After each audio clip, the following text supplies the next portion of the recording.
without proper nutrition, as what you have mentioned, our body cannot release sufficient energy. So nutrition plays a vital role in our growth and development, and it is required to maintain good health. Without proper nutrition, sportsman will not be able to perform well, no matter how skillful an athlete he is. So sports nutrition then is the science of food in which consumed food is digested, nutrients are absorbed and distributed to the tissue for utilization. It is also the foundation of athletic success. It is well-designed nutrition plan that allows active adults and athletes to perform at their best. It supplies the right food type, energy, nutrients, and fluids to keep the body well hydrated and function at peak levels. A sports nutrition diet may vary day to day depending on specific energy demands. It is also a branch of science which focuses on the unique nutritional needs of the athletes. So what is nutrients then? Nutrients are the chemical compounds in food which are most essential for our life and health. It provides us energy for work. It is the building blocks for repair and growth. Now let us briefly review our knowledge about nutrients. There are 5 major nutrients. So anybody can give me one? Protein. Yes, Ma'am She. Protein. Yes, correct. Protein. Another. Is it carbohydrates? Carbohydrates. Correct. Doc Mingzi. Another. Fats? Fats. And last 2. Minerals, Minerals and vitamins. vitamins. Yes, these are the 5 major nutrients: the carbohydrates, fats, proteins, vitamins, and minerals. These 5 major nutrients were divided into 2 categories. Carbohydrates, fats, and proteins belongs to macronutrients. Vitamins and minerals belongs to micronutrients. Now, what are the differences between macro and the micronutrients? So, in these slides shows their differences. For macronutrients are the nutrients required in large amounts, while micro are the nutrients required in small amounts. Examples for macro, we have protein, fat, fiber, water, and carbohydrates, while in micro, you have phytochemicals and antioxidants, vitamins, and certain minerals. Macro also is rich in cereals, legumes, meat, fish, yams, potatoes, nuts, oil seeds, while micro have mainly vegetables, fruits, eggs, green leafy vegetables, or any fermented foods. Macronutrients contribute to the bulk for the metabolic system, while micronutrients help various function of the body, growth, and disease prevention. Okay, so what is balance? For the next slide, okay, as you can see in the next slide, as I have mentioned, these are the 2 categories, the macro and the nutrients. Under the macro, we have the carbohydrates, we have the simple and the complex. For proteins, we have the animal and plant.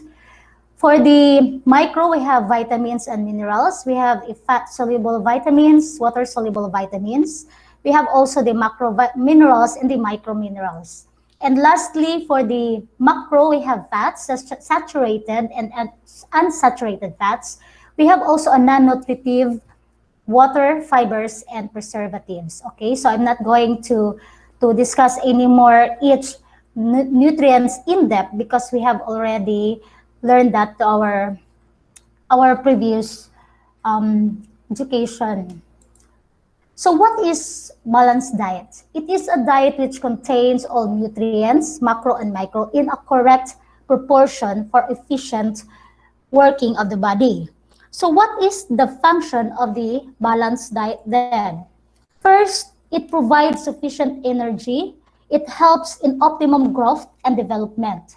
It also improves the proper functioning of organs. It helps to recover fast. The immune system becomes strong. It improves health status. It also improves metabolism. It prevents deficiency diseases. It helps in maintaining body weight, and the overall efficiency of the body improves. During a sports training session, an athlete tends to lose a lot of fluids and electrolytes. Fluid loss negatively affect the sports performance of an athlete if not replaced in time. Thus, it is vital to drink enough water and electrolytes after a training session.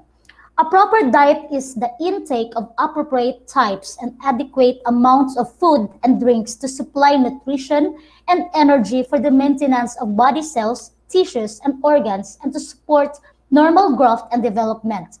For sports person athletes, it is essential to take a balanced diet as a lot of physical activity and endurance is needed in sports.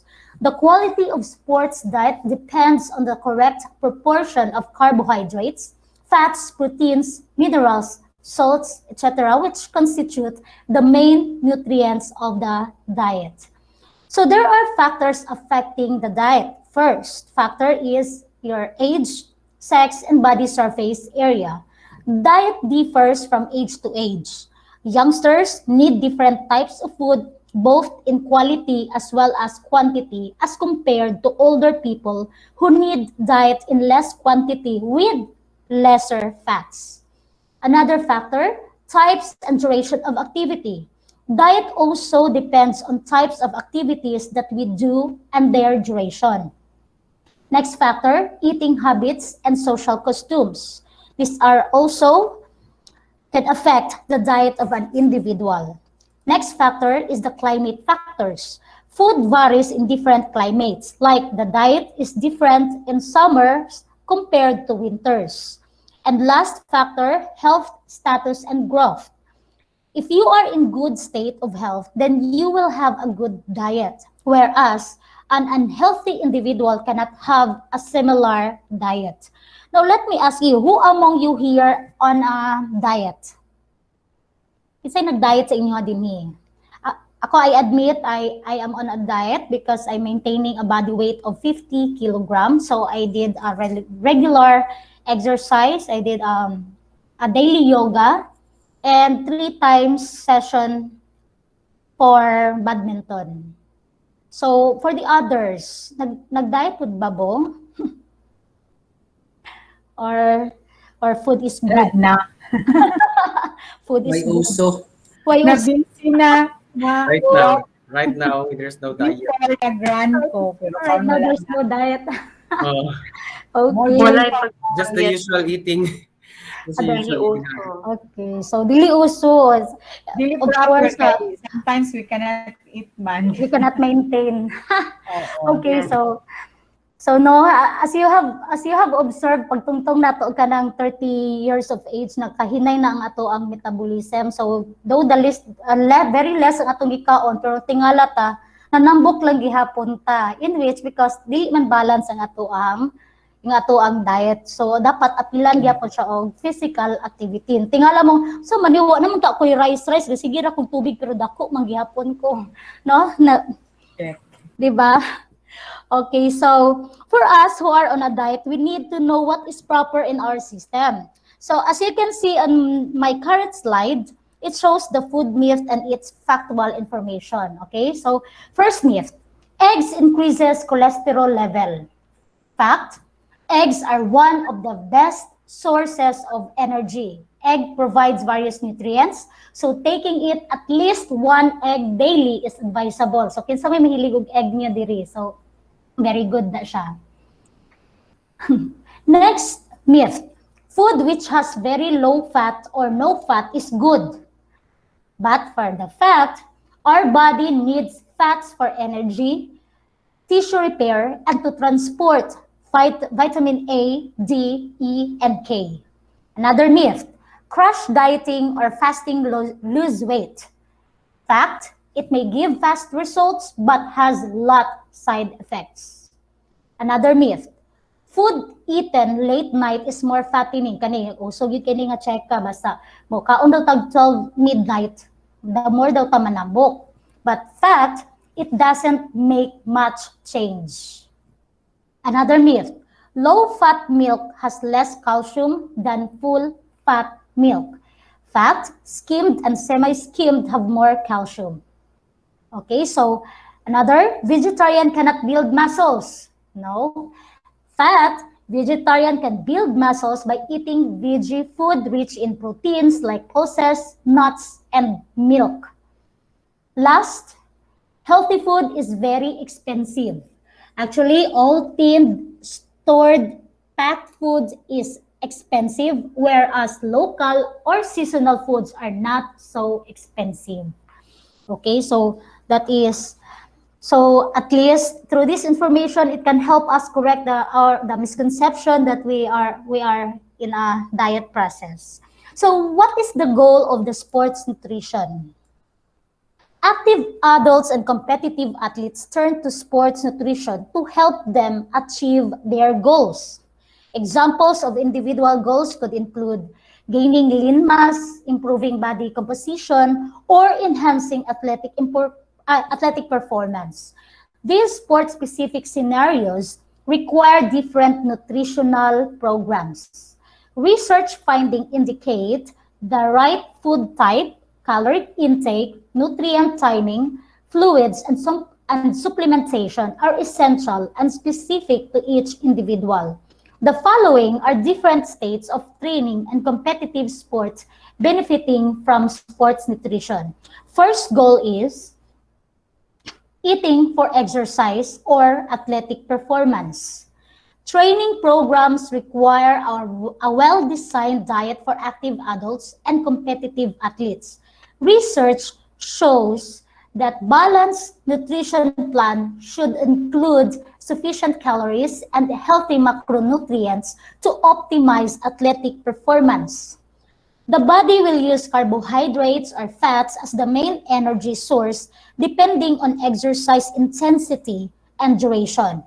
Inadequate caloric intake can impede athletic training and performance.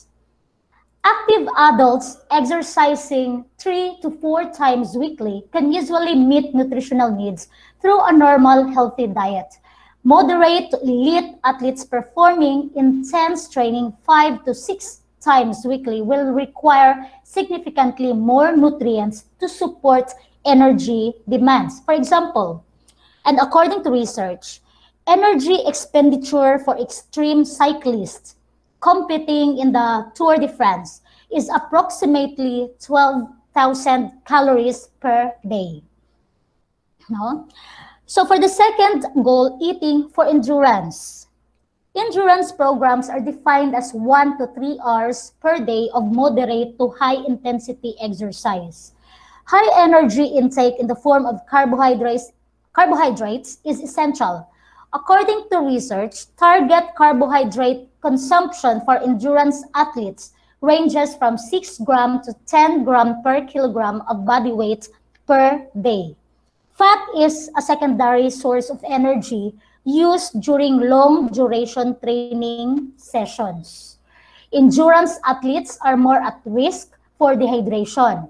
Replacing fluids, sweat, and electrolytes lost through sweat are necessary for peak performance. Another goal is eating for strength. Resistance training programs are designed to gradually build the strength of skeletal muscle. Strength training is high-intensity work. It requires enough of all macronutrients for muscle development. Protein intake is especially vital to increase the maintain lean body mass. Research indicates that protein requirements can vary from 1.2 gram to 3.1 gram per kilogram of body weight per day. And last goal, eating for competition. Preparing for a competitive sport will vary in sports nutrition requirements. Example, strength athletes strive to increase lean mass and body size for their sport. Another example, endurance runners focus on reduced body weight fat for peak body function during their event. Okay, so Athletes also suffers from eating disorder and deficiencies. Eating disorders in athletes are not uncommon. Many athletes are required to maintain lean bodies and low body weight and exhibit muscular development. Chronic competitive pressure can create psychological and physical stress of the athlete, leading to disordered eating habits. So without proper counseling, adverse health effects may eventually develop. The most common disorders are anorexia nervosa, bulimia, compulsive exercise disorder, or orthorexia. Micronutrient deficiencies are a concern of active adults and athletes. Exercise stresses important body functions where macronutrients are required. Athletes often restrict calories and certain food groups, which may potentially lead to deficiencies of essential macronutrients. These deficiencies are calcium deficiency, vitamin D deficiency, and the iron deficiency. So in this case, we need the expertise of sports nutritionist, or what we call the sports dietitian, to avoid eating disorders and deficiencies of our athletes. So what is the role of the sports dietitian? According to the board certified specialist in sports dietetics, they must have dietitians, sports dietitians should have knowledge in the following areas: clinical nutrition, counseling for health and athletic performance, design and management of effective nutrition strategies, effective nutrition programming for health, fitness, and optimal physical performance, evidence-based research, exercise physiology, medical nutrition therapy, nutrition science, safe and effective nutrition assessment, and sports nutrition guidance. Okay, so these are the qualification for the sports dietitian. And I have here in my next slide the sample nutritional plan for athletes. These are the 1-week nutritional plan with specific food per meal per day. Okay, so this is an example. So now let me ask you, classmates, who among you here can recognize the person shown in this slide?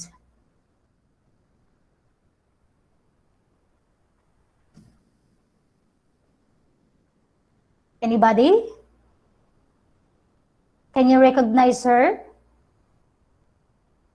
Okay, so if nobody knows, then this is, she is Coach Jeanette Aro, the sports nutritionist of Team Hidilyn Diaz. Okay, so that is Coach Jeanette Aro. Now we will know how sports nutrition helped Team Hidilyn Diaz bag Olympic medals. Coach Aro may not be an athlete, but her Facebook photos show her beaming, proudly holding up medals. During post-Olympics interviews with weightlifter Hidilyn Diaz, the gold medalist, and boxers Nesty Peticio, Carlo Paalam, silver medalist, and Yumar Marshall, the bronze medalist, her name often cropped up when the Pinoy athletes were asked about how they prepared for the world's most prestigious sporting event. Because if there is one thing these chumps have in common besides being medalists at the recent 2020 Tokyo Olympics, it is training under sports nutritionist Coach Jeanette Aro. Being Hidilyn's nutritionist, Aro's main job is planning the weightlifter's meal to ensure her optimum performance. This means hand-picking food from the Olympic Village canteen, which she sometimes brings personally to her clients like Hidilyn. Because Hidilyn's training varies daily, Aro adjusts the meal plan according to the day's session. to make sure Hidelin is performing her best. Aro also keeps an eye on the competition. She gives the following. On her statement, she said, I make her meal plans based on her training needs and her goals on weight and body composition. The meal plans include the food measurements and supplements that she needs to take. But during the competition, I'm in charge of making sure she's within the required weight range leading up to the weigh-in. I am also in charge of her nutritional during the recovery and the actual competition. Aro has been a sports nutritionist for nearly 2 decades, and she admitted that in the past it had been a struggle to prove her profession's worth. The importance of nutrition and athletic training, according to Coach Aro, is that the success of these athletes are backed by science, which includes proper nutrition. During the training phase, a good nutrition program will help the athlete perform maximally. These are the benefits when athletes are well fueled. According to Aro, athletes can give their best effort during actual training sessions. Their bodies are assured of maximum benefits, so the training sessions are not wasted. Athletes avoid getting sick and can quickly recover from intense trainings. Issues on body weight and composition, like ideal fat and muscle levels, are more easily resolved. Aside from avoiding injuries, proper nutrition can also provide athletes with peace and helping them focus more on their training. Gaining fulfillment from sports nutrition. Because of Hidelin's success, sports nutrition was highlighted. Prior to the Olympics, a lot of people have already opened their eyes to the importance of sports nutrition, but with Hidelin, it was magnified. I think athletes now will be more open to it, even those who fund sports science programs for our athletes' improvements. Okay, in this slide, you can see Coach Aro proudly holding up the national flag at the Tokyo Olympics.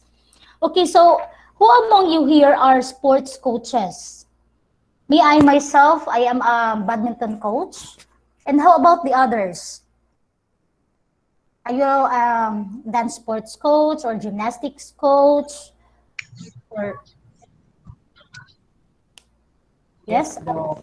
Yes, yes. Doc. I'm sure almost every one of us are sports coaches. Now let me ask you: are your athletes have their own sports nutritionist? Wala, Doc. Me myself, I admit No that budget, we do. Doc. We do not have also a sports nutritionist in our sports development program. And aside from the training program, do they have a nutritional plan? During meet, like for example, division meet, there will be nutritionist of the division that will design or prepare Wow. for a division meet plan for the food. Okay, it will be free for the athletes and the coaches. Oh, very good for your And division, house no? training also before going to the Siram or the Caraga Regional Athletic Meet. Wow. Kudos to your division because you were provided the nutritionist. But in our division, we do not have that No. nutritionist. That's why our players will be happy once there will be a division meet and a preparation for the regional meet. Because they will be provided a free meal, food, no? or meals and snacks. Okay, because we coaches, we tend to neglect this part in which this is very important aspect if we want to garner trophies and medals in every competition, aside from enhancing their skills. But because of the budget, no, we do not have how about Doc Ningzi in your university or in your school? Do you have a sports nutritionist? In China?